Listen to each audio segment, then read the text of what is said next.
Այսքան մեծ թվով քաղ բանտարկյալներ, մեկ էլ երբ եք հիշում, որ եղած լինի Հայաստանում, մարդար համարում եք, որ մարդկանց քաղաքական հայացքների համար են կալանավորում։ Ավելի ինչ արտարություն չեն կալանավորում ես դեմ, որ իրանք էլ ուրիշ մարդ չմնա պայքարելու իրանց դեմ, Նիկոլի դեմ։ Իրանց վերաբանկա,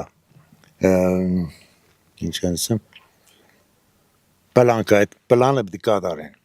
Դա շատ վտանգավոր երևույթ է։ Եթե խոսքի ազատություն է, դեմոկրատիա է, ոնց ասում են։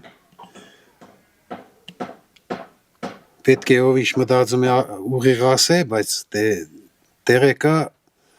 դիմպես խոսան, որ ինչ որ մեկին է ծեր տա։ Իմ կարծիքով չէ։ Քաղ բանդարգյալներին вообще։ Չեմ հիշում, մինակ Նիկոլ Փաշինյանի վաղտ եմ հիշում։ Օժա